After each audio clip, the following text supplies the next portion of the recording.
Thanks everyone for joining. And if you will listen to it later, while so you're not live, maybe when you're watching this, but hopefully you get value from it. What Val was saying was something that we are really passionate about here at InstaMortgage is to build a company not just loved by employees but also by customers, and that's actually, in a sense, our mission is to become the most loved mortgage brand by both the employees and the customers. Most people, if you think about mission or what they want to do, is a lot of it is driven by numbers. We want to be the number five mortgage lender in our area. We want to be the number one purchase lender in our area. We want to be doing $1 billion a year. So a lot of what our goals are as a mortgage company, or even as a loan officer, is more about numbers. Is where we want to be. By the way, this conversation that we are doing here is not just for the mortgage companies or the brand. If you think about it, whether you run a team, whether you run a branch, you run a region, or you are just a loan officer right now, one person, but want to grow into building that kind of a team, this presentation hopefully will help you. Is because even though we are talking of it as a brand from a company perspective, it applies really to everyone.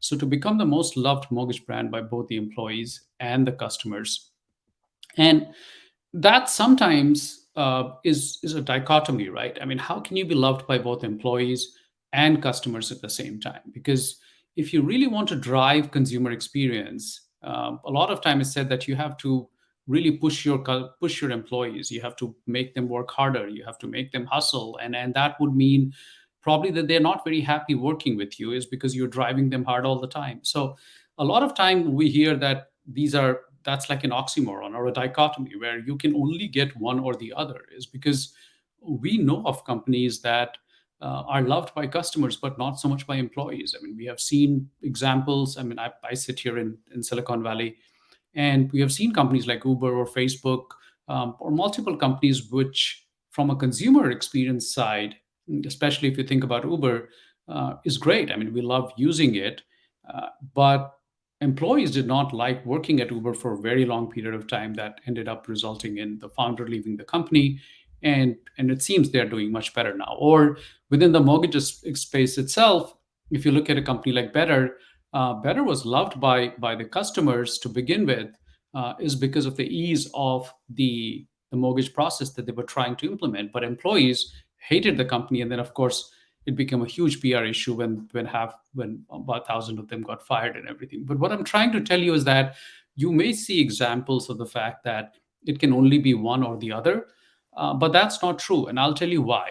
Is because you look at a company like InstaMortgage, and this is not something I'm trying to plug you. I'm trying to show you that this is possible. Is that you look at our Google rating, and we are at 4.9, and people from different states, people from different kind of background, different mortgage processes, different ethnicity, different culture, different race. Like, we have clients practically from all possible space, so to say, and they still love InstaMortgage. So that's why you see that 4.9 rating on Google. But then also you see that we are probably the only mortgage company that has won all the best mortgage companies to work for awards consistently, both not both actually, by all three major media publication: National Mortgage Professional Magazine, Mortgage Professional America, and National Mortgage News. That's what goes on to show is that there can be companies, there can be brands, there can be teams, there can be branches that are loved by both the customers and the employees. And that's why when I'm coming to you presenting this, you should hopefully see that credibility, is because this is not a talk that I'm doing. This is something that InstaMortgage lives every day, and I'm hoping that you get to learn from some of the things that we are doing. But before we go to that, some of the things that I have learned from outside of mortgage industry are some of the examples that I want to talk to you about. Nordstrom is an example that comes to my mind when I think of companies that are loved by both its employees and its customers. Nordstrom has been consistently named best companies to work for almost 100 years. Think about that. I mean, we have been named for 2 years, and we are happy about it. But imagine Nordstrom. I mean, to be named the best companies to work for almost 100 years. back to back. I mean, they have been named, but also they're loved by their consumers, they're loved by their customers, they're loved by their clients. And one of the things that Nordstrom does to make it very, very simple for their employees when they join Nordstrom, who are and their customer service team is called Nordies. But what they do is they really don't have this 500-page manual for them to read. You'll be surprised that you will think that a company that does so well with customer service must have a ton of rules, a ton of onboarding, a ton of training, a ton of guidance on what they can or cannot do. Surprisingly, the one rule that they go by is use good judgment in all situations. And this does not surprise me, is because in my experience, some of the most complicated things can be solved in a very, very simple way. And that's what Nordstrom has done with his Nordies, is that saying, just use good judgment in all situations. And you will hear crazy stories about Nordstrom. One of the stories that I remember reading about it, somebody brought a snow chain to Nordstrom, an old customer, thinking that they had actually purchased it at Nordstrom and asked it for a refund or for it to be returned. And surprising as it may sound, one of the customer service actually did the refund because she has been a customer for a very long period of time. And that's just going goes to show the use good judgment in all situations kind of a thing, is that they go so far beyond your normal customer service call, so to say. And that's why a company like Nordstrom does so very well. So what we see from an example like Nordstrom is that when you let your employees do more than just get paid for what they do, if they feel good at the end of the day for contributing to someone's happiness, for contributing to someone well-being, for contributing to someone beyond just what their job delivers, it actually makes them feel good about being part of something bigger than themselves. And that's why you see that a lot of companies like Nordstrom that does so well for customers is also loved by its employees. Let's look at another one, Zappos. When we talk about customer service, when we talked about a company loved by both its employees and its customers, Zappos probably comes, especially for me, I mean, top of my mind. It's literally there on top. Tony Hsieh, who was the CEO for a long time and then unfortunately died in an accident last year, just built that culture of customer service at Zappos, which was both around the customer service and the employee experience working at Zappos. And this is just one of the examples, is that it's a 10-hour customer service call. And in this case, if you don't know, Zappos is headquartered in Las Vegas. And somebody just called, and they were new to the area, and the customer service rep just talked about just living in Las Vegas, and it clocked an incredible 10 hours and 29 minutes. Compare that to most of the customer service teams, which are actually tracked and which are actually compensated and incentivized on how quickly they can get the customers off the call. That's not what Zappos is about. Zappos does not have a rule around how much time it takes to resolve a customer's issue or going beyond it.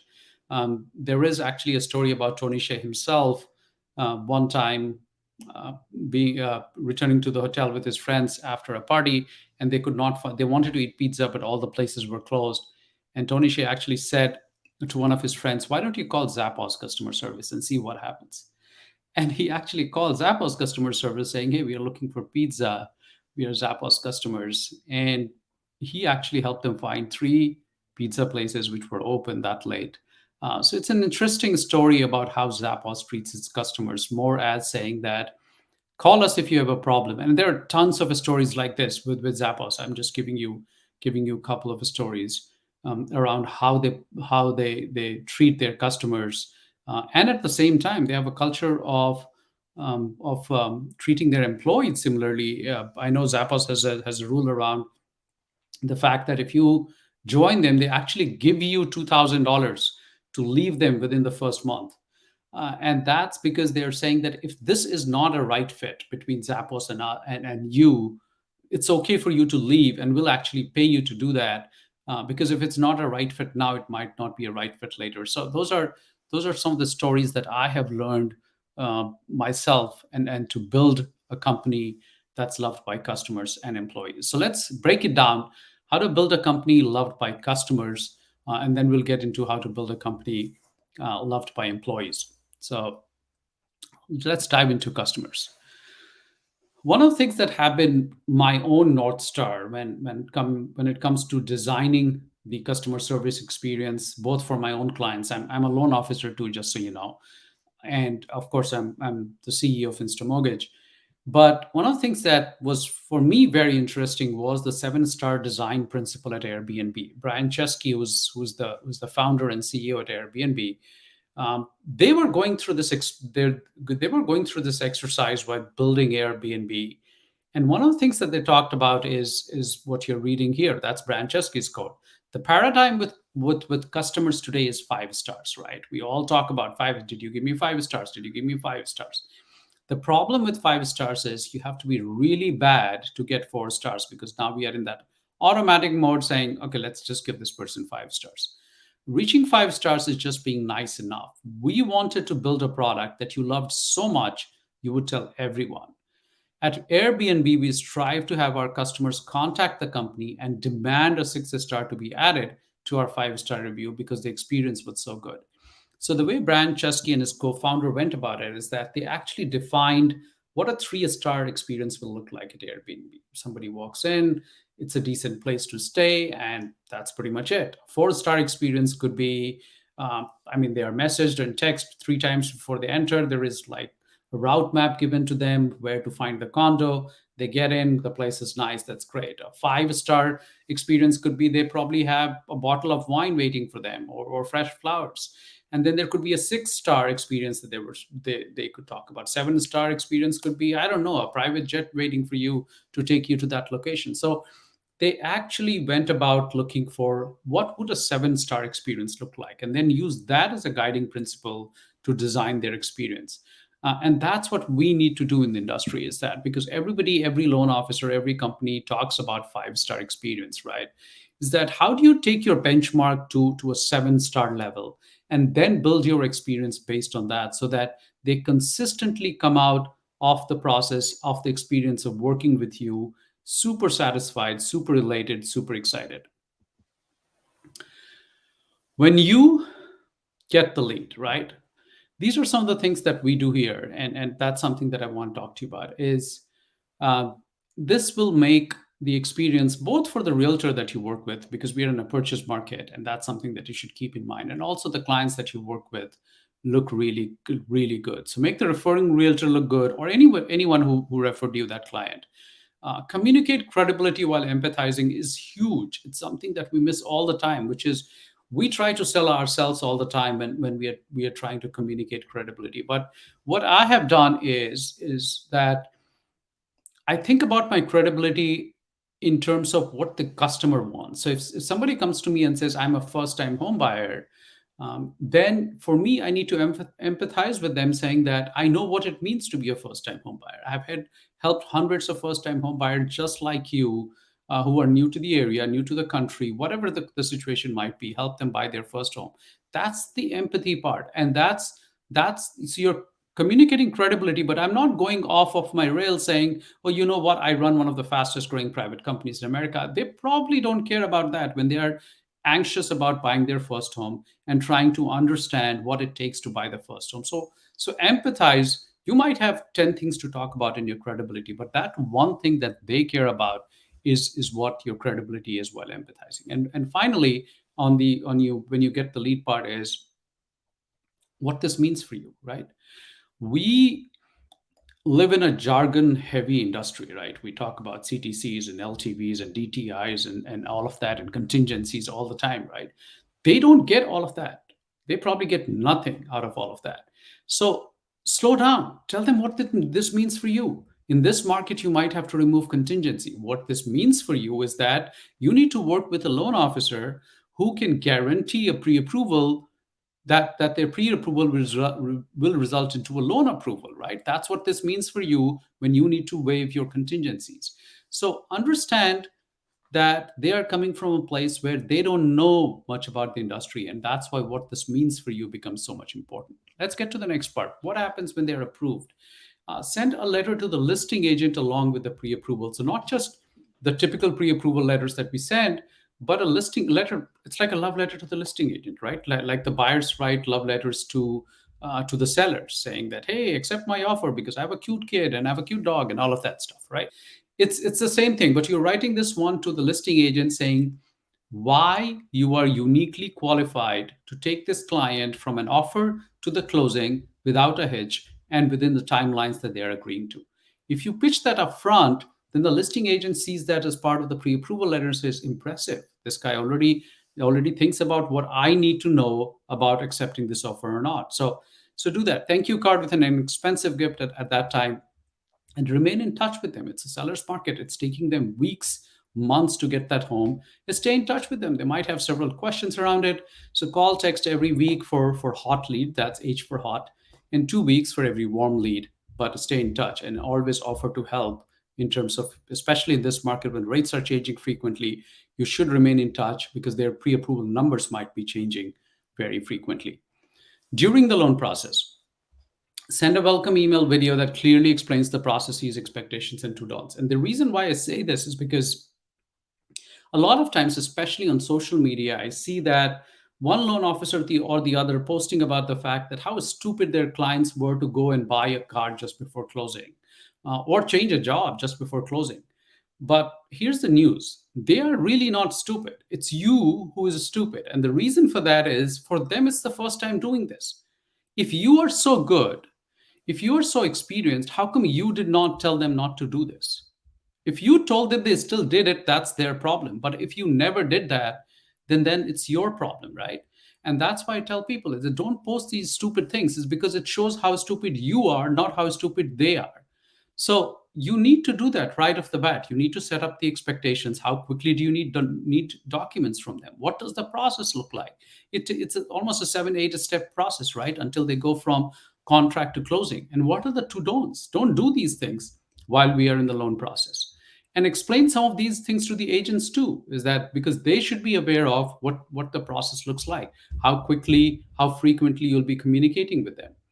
And the last thing in the loan process is go over the CD before they sign. Uh, Whatever happened in the loan process for say first 28 days or so, it's what happens at the closing table. That's the experience. That's a memory that they stay with for a long period of time. So if you screw up the last part of it, that's the part that they remember. So have always gone over the CD before they sign, saying, do you have any questions on the rate, on the payment, on the fees, cash to close, anything? Is because if there is one, we can probably potentially resolve it before they go to the closing table. You don't want to look bad in front of your clients. You don't want to look bad in front of your realtors, and definitely don't want to leave them with a bad taste in their mouth at the closing table. After loan closing, quickly you send them congratulations card with an expensive gift. Send a thank you card to both the agents with maybe a Starbucks gift card saying coffee is on me. That's a great way to ask for a meeting if they are new agents that you haven't met before, saying, hey, coffee is on me, when do you want to meet? It's like it's like the art of giving first, right? It's art of reciprocation in which you give first and expect the other person to reciprocate, which they do in most cases. And to the clients, call, text, email a week later to check in. Say, hey, how's it going? Anything that I can refer you? Maybe you need a contractor or painter or something, mover, whatever you need at that point of time. Check in and offer help. And the last part of making your clients go through this 7-star experience is send a reminder for first mortgage payment. A lot of customers are so busy moving in and with everything else that they forget that their first mortgage payment is coming up. So call them, email them, whatever works for them, is saying, hey, don't forget your first payment is coming up in 10 days. This is where you need to send the payment. This is the address, or this is the online website. This is the amount. This is the principal. This is the interest. Tell them everything, because I mean, they have much more important things to do, and they might have forgotten about it. Home value every month, because customers are curious, right? Once they buy a home, they're always looking at, did I make money on this? Did I lose money on this? What does the home value look like right now? And if you don't provide that, they will go to Zillow and the Redfins of the world, and you will lose that customer because they will be advertising other mortgage lenders there. So partner up with a real estate agent, and you should be the one, or you in partnership with the real estate agent should be the one who's sending them these home value every month kind of a report, right? Instead of them going online and trying to look for it. Similarly, mortgage review every 6 months. Things change sometimes. Even if the interest rates are going up, it shows that you are interested in them, even if you don't have, say, a business opportunity from them. Maybe you can't refinance them right now, but it does not hurt to check. Sometimes they have a friend or referral that you can get. Maybe they want to buy an investment property because, I mean, they got stocks or bonus or something, and they have extra cash and they want to know where to invest that. And then finally, just the basic stuff of monthly newsletter, the birthday videos, and the holiday cards, or whatever you can do and your CRM can do or your company can do. If nothing else, just call them. I mean, even if you have no technology to do this, you can call them, text them. That does not require any kind of real technology, right? So that's really how you build a company loved by customers, right? That's how you get that 4.9 star rating that we have on Google. That brings me to the second part of my presentation, which is how do you build a company loved by employees? And as I said, I personally don't think it's a dichotomy. That's something that I proved to you by giving you examples like Nordstrom, giving you examples like Zappos, which is loved by both its employees and its customers. And thankfully, within the mortgage space, company like InstaMortgage, that's loved by both its employees and by customers. But let me give you some specific advice on how to do that. First of all, you as a leader, and again, as I said, don't always think when I'm presenting this that I'm talking about CEOs. You are the CEO even if you run a small team. You are the CEO even if you run a branch.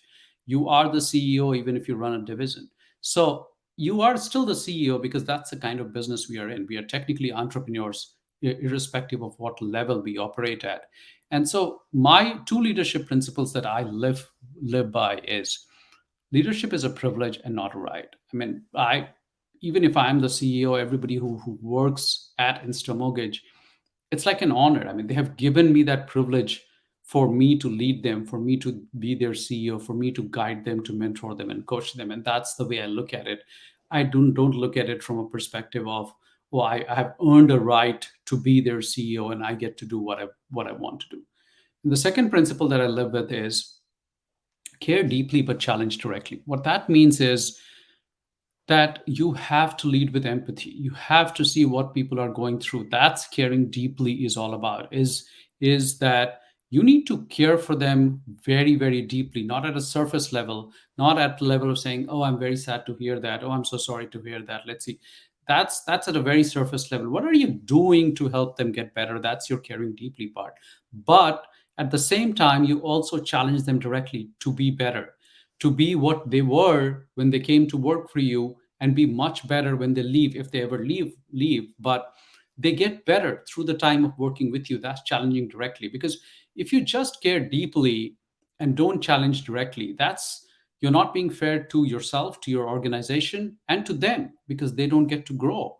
But if you're only challenging directly and don't care about them, then you become like this obnoxious boss that nobody wants to work with, right? I mean, I'm sure uh, probably you have worked for someone who always just kept pushing you, do this, do that, and they never really cared about you. That's not the kind of leadership that really grows the company. That's not the kind of leadership that builds companies that's loved by its employees. So those are my two leadership principles. And to leave you with my last point is that who works for you matters. Is really, that's from a leadership perspective, looking at how can I build a team of people that really love working at Instra Mortgage. For a company like ours, we have had two people leave us in the last 2 years, in 3 years actually. That shows you that our attrition rate is practically zero. Our retention rate is practically 100%. And that's because some of the things that we do at InstaMortgage. It starts with hiring, is that we hire for people that are a good fit for the organization. We don't always hire for skill. We don't always hire uh, for how top shot you might be. I mean, you might be a big shot in the industry, you might be a big producer, you might be a really good underwriter. And those are, of course, we want to work with really talented people. Of course, we want to work with people who are really good at what they do, but also to see if this is a good fit, because they will be working with other people. Mortgage is a team sport, and we have to figure out that this person will be able to work as a team with the other people that they will be working with.